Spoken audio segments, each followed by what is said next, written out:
charming. I mean, Mossbourne, steady, strong, sculling all the way. Teddy's went out to an early lead and still looked very good, very comfortable to have that lead. They didn't look stressed, but they didn't have the power to maintain that lead for the rest of the course. And Mossbourne just steadily ate away at that lead and then overtook them. And then, of course, Dulwich on the far side, good sprinting from about 500-600 metres out.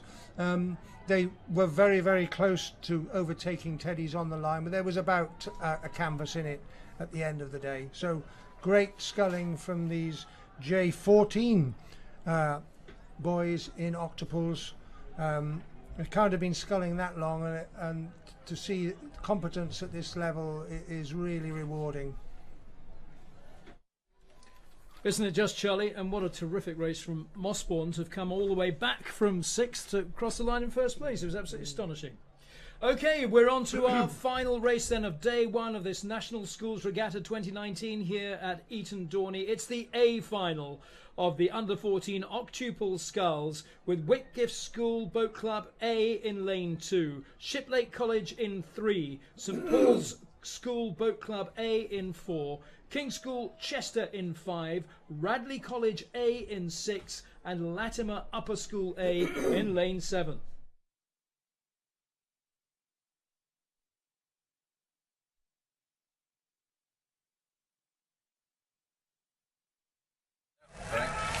And this is race 148, the last race of the day. It's the final of Junior 14 octuples for boys and for first crews. So 4 races ago we saw the corresponding final for the second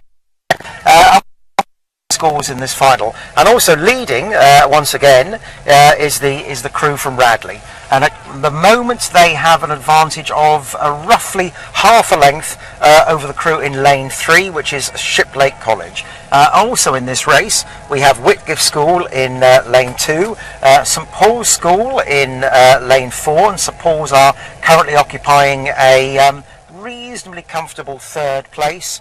We've got King's School Chester, and we've got Latimer Upper School. But it's the Radley A crew who are certainly stamping down a very high rate, nice upright style, very sharp round the front end. They look very coherent, very together.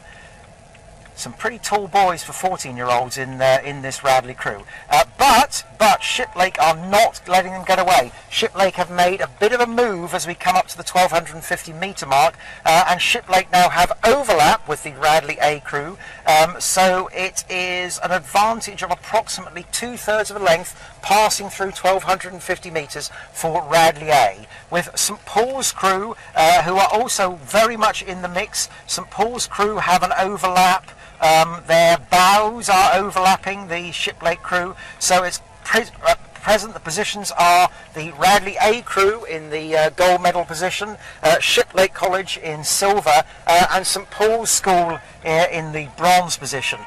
Also making a move, we've got in lane 5, we've got King's School Chester, so they're not quite out of it either. And Shiplake are continuing to just eat very, very gradually into the Radley College lead. So at the moment it's an advantage of about 2/3 of the length for Radley College A crew. This is a pretty exciting race passing through the 1500 metre mark. Shiplake are certainly not letting them get away. Those positions have remained pretty much the same for the last 500 or so metres.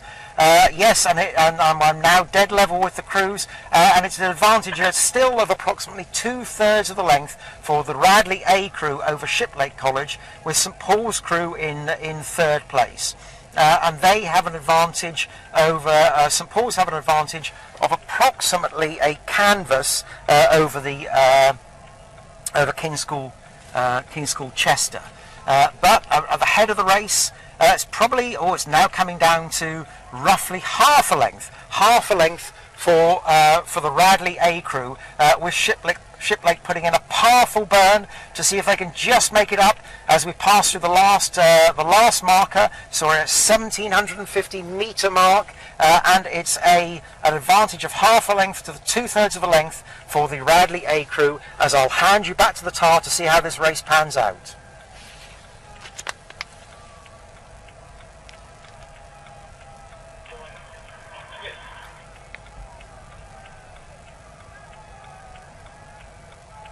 That's good. Like, whoa, that look really digging in. That is, yes. Radley are keeping their nerve. Yeah. There's a few slightly nervous looks across. Oh, they can't wait till that finish line to arrive, can they? No.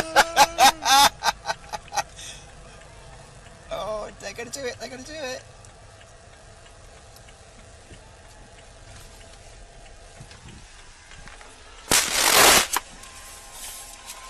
So why are we not using the Jag and the Land Rover then?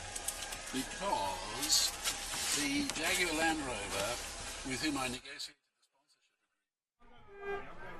Well, that was a stunning race, wasn't it? I mean, I thought Shipley were going to take that, but the Radley stroke just looked out the corner of his eye just to adjust his cruise boat speed and just take that up a sort of 3/4 of a pip, and we had Radley crossing the line just a few feet in front of Shipley with Kingschester in 3rd place. So stunning race, final A of J14 Octos.